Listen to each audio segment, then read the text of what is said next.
आप सभी प्यारे साथियों का हमारे इस YouTube चैनल जीनियस एकेडमी 2.0 में आप सभी लोगों का स्वागत है। जैसा कि आप लोग बोर्ड पर देख पा रहे होंगे कि आज हम इंग्लिश का जो लिटरेचर का पहला चैप्टर है क्लास 10th का ए लेटर टू गॉड उसको पढ़ाने वाले हैं। इसको पढ़ाने से पहले हम आपको थोड़ा सा इस चीज़ के बारे में बता दें कि इसका जो सारांश है लेटर टू गॉड का सारांश है हमने इस चैनल पर अपलोड कर दिया है। आप लोग वहां से जाकर इसका सारांश देखें, इसके बाद आप चैप्टर पढ़ेंगे तो आपको भली बात समझ में आएगा। तो चलिए स्टार्ट करते हैं, देरी न करते हुए इस चैप्टर को स्टार्ट करते हैं। चलिए देखिए यहाँ से, the house only one in the entire valley sat on the crest of ए लो हिल।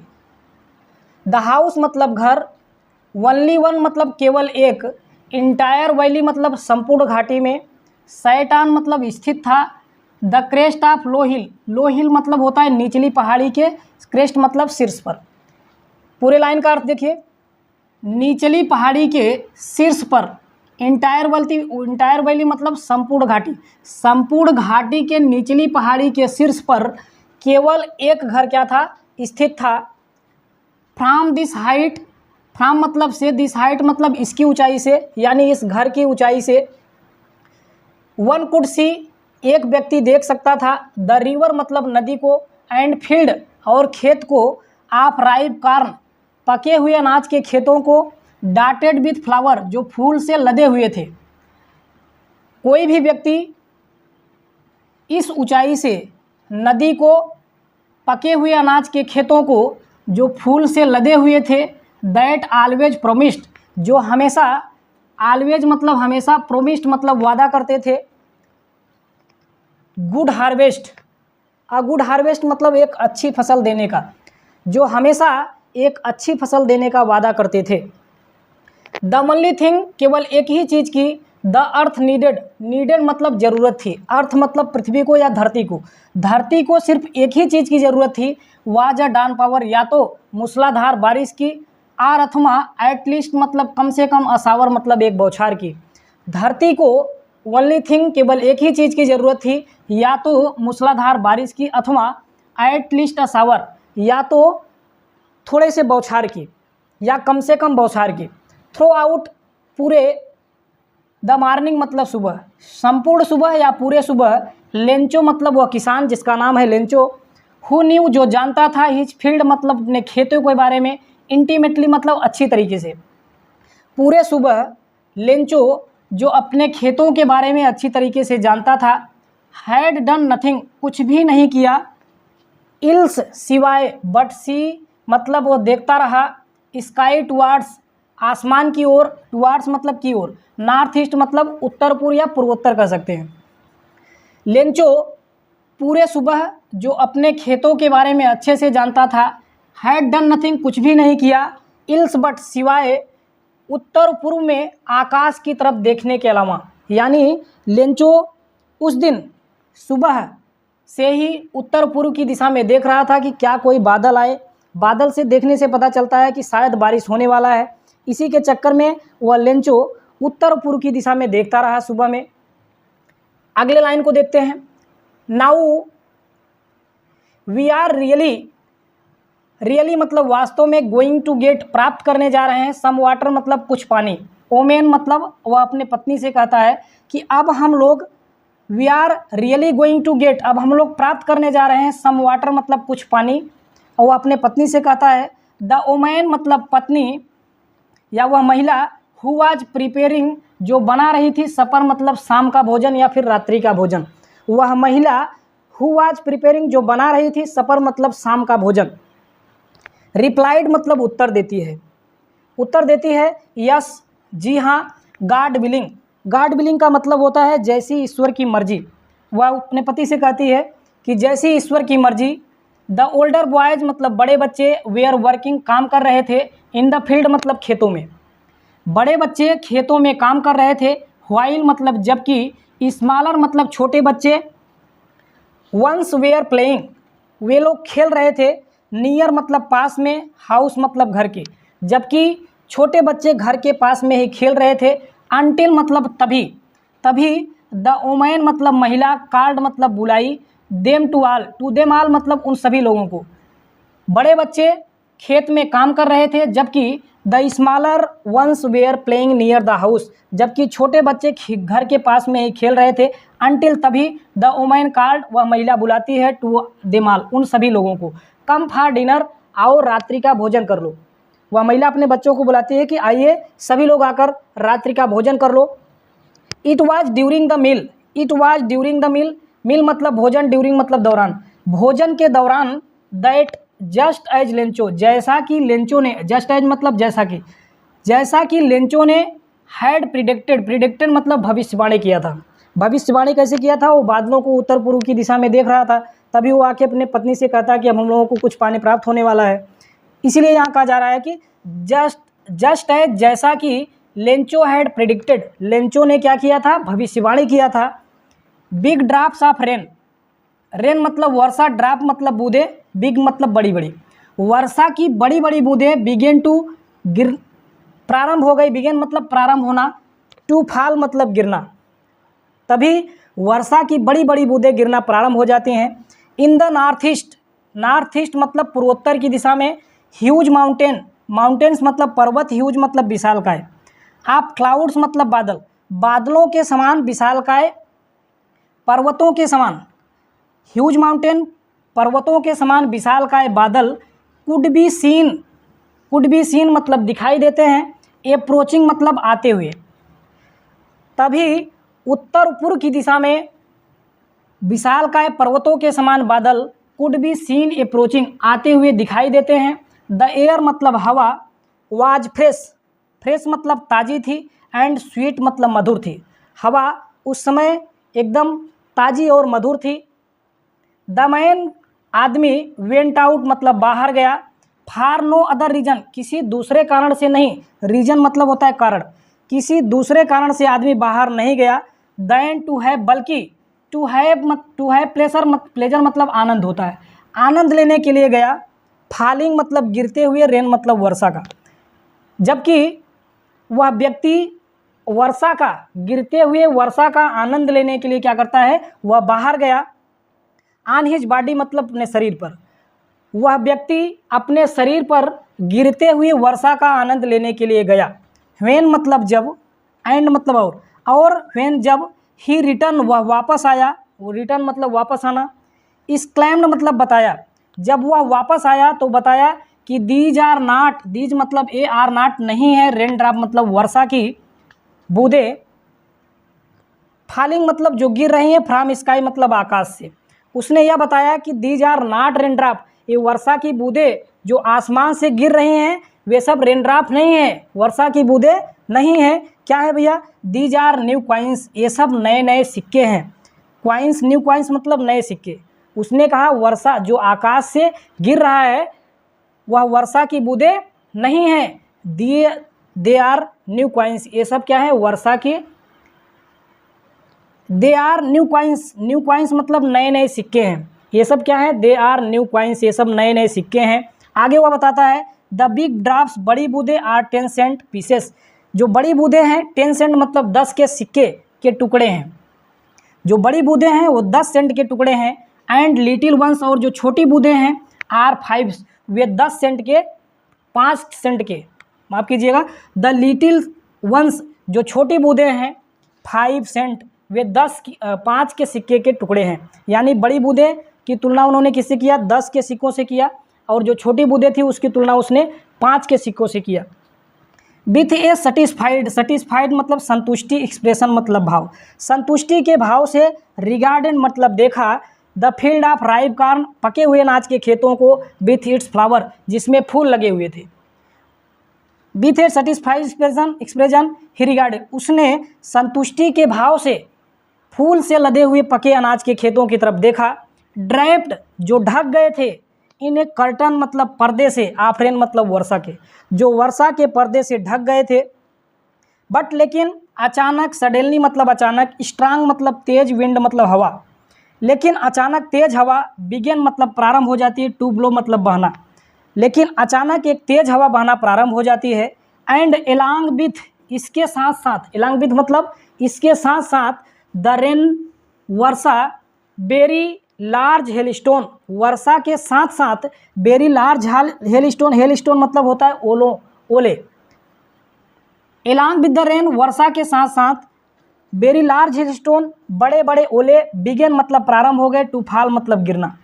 वर्षा के साथ साथ बड़े बड़े ओले भी क्या हो गए, गिरना प्रारंभ हो गए। दीज ट्रूअली, दीज मतलब ए, ट्रूअली मतलब सचमुच में, सच में ए, डिड रिसेंबल मतलब समान थे, रिसेंबल मतलब एक समान होना, ये सचमुच, रिसेंबल मतलब समान थे। न्यू सिल्वर मतलब नए चांदी, सिल्वर मतलब होता है चांदी, चांदी। क्वाइन मतलब सिक्के, ये सचमुच में चांदी के सिक्के के समान थे। दीज द बॉयज मतलब लड़के, एक्सपोजिंग मतलब खुला छोड़कर, यानी बच्चे कपड़े उतार कर, एक्सपोजिंग मतलब खुला छोड़ना, अर्थात जो भी कपड़े बच्चे पहने हुए थे वे सब कपड़े उतार देते हैं। द बॉयज एक्सपोजिंग, बच्चे, देमसेल्फ मतलब खुद को खुला छोड़कर, अर्थात बच्चे अपने कपड़े उतार कर। टू रेन मतलब वर्षा में बच्चे अपने कपड़ों को उतार कर, अर्थात खुद को खुला छोड़कर। रैन आउट, बाहर की ओर भागे। टू कलेक्ट मतलब इकट्ठा करने के लिए। द फ्रोजन मतलब होता है जमे, फ्रोजन मतलब जमे। पर्ल्स मतलब मोतियों। बच्चे बारिश में खुद को खुला छोड़कर, अर्थात कपड़े उतारकर, बाहर की ओर जमे हुए मोतियों को इकट्ठा करने के लिए गए। बच्चे खुद को खुला छोड़कर बारिश में उन जमे हुए मोतियों को इकट्ठा करने के लिए दौड़े। उम्मीद है आप लोगों को समझ में आया होगा। इसके बाद अगले पैराग्राफ की तरफ ध्यान देते हैं। चलिए आगे से देखिए। It is really getting bad now, जब वर्षा तेज़ी से होने लगता है तब लेंचो क्या कहता है, इट इज़ रियली, वास्तव में, गेटिंग मतलब हो रहा है, बैड नाउ मतलब अब खराब, अब वास्तव में खराब हो रहा है। एक्सक्लेम्ड द मैन, उस व्यक्ति ने कहा, अर्थात लेंचो ने कहा कि अब वास्तव में बहुत खराब हो रहा है। आई होप, मैं आशा करता हूँ, इट पास, यह गुजर जाएगा, यानी जो तूफान चल रहा है, लेंचो कहता है इट पास अर्थात तूफान गुजर जाएगा। क्विकली मतलब शीघ्र ही। लेंचो कहता है कि मेरी आशा है कि तूफान जल्द ही बंद हो जाएगा, अर्थात गुजर जाएगा। इट डिड नॉट पास, लेकिन यह बंद नहीं हुआ। क्विकली मतलब शीघ्रता से, अर्थात तूफान जल्दी से बंद नहीं हुआ। For 1 hour, for an hour मतलब 1 घंटे तक। हेल मतलब ओले, रेंड मतलब बरसते रहे, ऑन द हाउस मतलब घरों पर, गार्डन बगीचों में, एंड हिल साइड, हिल मतलब पहाड़ी होता है, साइड मतलब बगल में, पहाड़ी के बगल में। कार्नफील्ड मतलब अनाज के खेतों में, होल वैली मतलब संपूर्ण घाटी में। लेकिन घंटों तक वर्षा, घंटों तक ओले, रेन बरसते रहे, घरों पर, बगीचों पर, पहाड़ी के बगल में, अनाज के खेतों में, और इस प्रकार संपूर्ण घाटी में। फिर से देखेंगे, संपूर्ण घाटी में, खेतों में, पहाड़ी के बगल में, बगीचों में, घरों पर ओले घंटों तक बरसते रहे। द फील्ड मतलब खेत, वाज वाइट, खेत पूरी तरीके से क्या हो गया था, सफ़ेद हो गया था। एज इफ मानो कि, कवर्ड विथ साल्ट, कवर्ड मतलब ढक दिया गया हो, विथ साल्ट मतलब नमक से। खेत इस प्रकार सफ़ेद हो गया था कि जैसे किसी ने नमक से उस खेत को ढक दिया हो। नॉट अ लीफ, एक भी पत्ती, रिमेंड मतलब बची नहीं थी, अर्थात शेष नहीं रह गई थी। ऑन ट्रीज मतलब पेड़ों पर, पेड़ों पर एक भी पत्तियां बची नहीं थी, अर्थात किसी भी पेड़ पर एक भी पत्ती शेष नहीं रह गई थी, अर्थात सभी पत्तियां पेड़ से क्या हो गई थी, झड़ गई थी। द कार्न मतलब फसल, वाज टोटली मतलब पूरी तरीके से, डिस्ट्रॉयड मतलब नष्ट हो गई थी। फसल पूरी तरीके से, टोटली मतलब पूरी तरीके से, डिस्ट्रॉयड मतलब नष्ट हो गई थी। फसल पूरी तरीके से नष्ट हो गई थी, अर्थात फसल पूरी तरीके से बर्बाद हो गई थी। फ्लावर्स मतलब फूल, वेयर गान, गान मतलब चले गए, अर्थात फूल चले गए मतलब फूल झड़ गए थे। फ्रॉम द प्लांट्स मतलब पौधों से, प्लांट्स मतलब पौधों, फ्रॉम मतलब से, पौधों से फूल झड़ गए थे। लेंचोज मतलब लेंचो, यहाँ एपॉस्ट्रॉफी एस है, इसका मतलब होता है काकी की, अर्थात लेंचो की सोल मतलब आत्मा। फील्ड मतलब भर गई, विथ सैडनेस मतलब दुख से। लेंचो की आत्मा, लेंचो सोल, लेंचो की आत्मा, वाज फील्ड मतलब भर गई, विथ सैडनेस मतलब दुख से।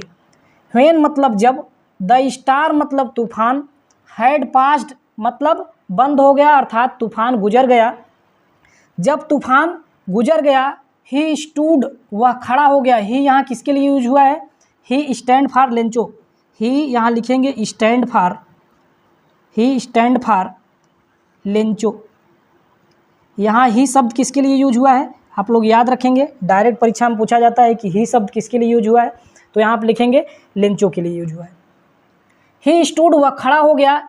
इन middle, in the middle of मतलब बीच में, ऑफ द फील्ड मतलब खेत के मध्य में, वह खेत के मध्य में खड़ा हो गया। सेड कहा, टू हिज सन मतलब अपने बेटों से, और अपने बेटों से कहता है कि अ प्लेग मतलब अ प्लेग ऑफ लोकस्ट। प्लेग मतलब एक प्रकार की बीमारी होती है। जब प्लेग आया करता था पुराने ज़माने में तो गांव के गांव साफ हो जाया करते थे। उसी का यहाँ पर वो तुलना करते हुए कहता है कि जो टिड्डियों, लोकस्ट मतलब होती हैं टिड्डियाँ, टिड्डियाँ जो होते हैं कई लाखों करोड़ों के संख्या में टिड्डियाँ चलती हैं और जिधर चलती हैं पूरी तरीके से फसलों को ख़राब करके जाती हैं, पूरी तरीके से फसलों को नष्ट कर देते हैं खा खा करके। उसी के यहाँ पर संज्ञा देते हुए कहता है, उपमा करता है, यहाँ पर तुलना करते हुए कहता है कि जो टिड्डियों का प्रकोप था अर्थात टिड्डियों का जो आतंक है, वुड लेफ्ट मतलब छोड़ देता था, मोर देन दिस इसकी अपेक्षा अधिक।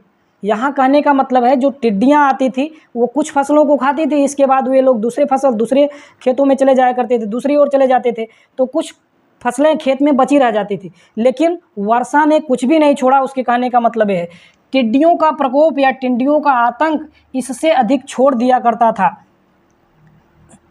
द हेल मतलब ओले, हैज लेफ्ट नथिंग मतलब कुछ नहीं, लेफ्ट मतलब छोड़े, लेकिन ओलों ने कुछ भी नहीं छोड़ा। दिस ईयर मतलब इस वर्ष, we will have no corn हम लोगों को कोई फसल प्राप्त नहीं होगी। कार्न मतलब फसल, विल हैव प्राप्त करना। इस साल हम लोगों को कोई भी फसल प्राप्त नहीं होगी। दैट नाइट वह रात या यह रात्रि, वाज अ सारोफुल वन एक दुख भरी रात थी। सारोफुल मतलब दुख से भरी हुई, वन मतलब एक, वह रात्रि एक दुख भरी रात थी। ऑल आवर वर्क हमारे सभी कार्य या हमारे सभी प्रकार के मेहनत, जो भी खेतों में मेहनत किया लेंचो ने अपने परिवार वालों के साथ, बच्चों के साथ रात दिन मेहनत करता था, वही कह रहा है कि ऑल आवर वर्क हमारे सभी कार्य अर्थात हमारे सभी परिश्रम, हमारे सभी कठिन परिश्रम फॉर नथिंग किसी काम के नहीं रहे, अर्थात हमारा सभी मेहनत बेकार हो गया। देयर इज़ नो वन यहाँ कोई नहीं है, हु कैन हेल्प अस जो हमारी सहायता कर सके। लेंचो कहता है कि यहाँ ऐसा कोई व्यक्ति नहीं है पहाड़ी इलाके में, हमारा अकेले घर है, यहाँ ऐसा कोई व्यक्ति नहीं है जो हम लोगों की सहायता कर पाए। वी शैल ऑल हम सभी लोग गो हंग्री भूखे चले जाएंगे, अर्थात इस वर्ष हम लोग, दिस ईयर मतलब इस वर्ष, हंग्री मतलब भूखे, इस वर्ष हम लोग भूखे चले जाएंगे, अर्थात गो मतलब जाना होता है। इस वर्ष हम लोग भूखे चले जाएंगे अर्थात इस वर्ष हम लोग भूखे रह जाएंगे, अर्थात इस वर्ष हम लोगों को भूखे रहना पड़ेगा। बट लेकिन इन द हार्ट उनके हृदय में, आल आप आल मतलब वे सभी लोग, जो लोग वहाँ पर, कहाँ पर, लिव्ड मतलब रहते थे, डैट उस सॉलिटरी मतलब एकांत, हाउस मतलब घर में, जो लोग उस एकांत घर में रहते थे। इन द हार्ट उनके हृदय में, कहाँ पर वह घर स्थित था? इन द मिडिल ऑफ वैली घाटी के मध्य में जो अकेला घर स्थित था उसमें रहने वाले लोगों के हृदय में क्या था? There was a single hope सिर्फ एक ही आशा थी। सिंगल मतलब एक, होप मतलब आशा, सिर्फ एक ही आशा थी, हेल्प फ्रॉम गॉड ईश्वर से सहायता की। उस घाटी के मध्य में जो घर एकांत मतलब अकेले घर स्थित था, उन सभी के हृदय में केवल एक ही आशा थी। वो कौन सी आशा थी भैया? हेल्प फ्रॉम गॉड, कि भगवान हमारी सहायता कर सकता है, इसके अलावा और कोई भी व्यक्ति यहाँ नहीं है जो हम लोगों की सहायता कर पाए। आगे वाली लाइन पर चलते हैं। Don't be so upset, upset मतलब परेशान होना, अपसेट मतलब परेशान होना, सो मतलब अधिक, डोंट बी मतलब होना, सो मतलब अधिक, अपसेट मतलब परेशान। बहुत ज़्यादा परेशान होने की ज़रूरत नहीं है। इवन दो यद्यपि दिस सीम ऐसा प्रतीत होता है, लाइक टोटल लॉस कि सब कुछ क्या हो गया है? नष्ट हो गया है।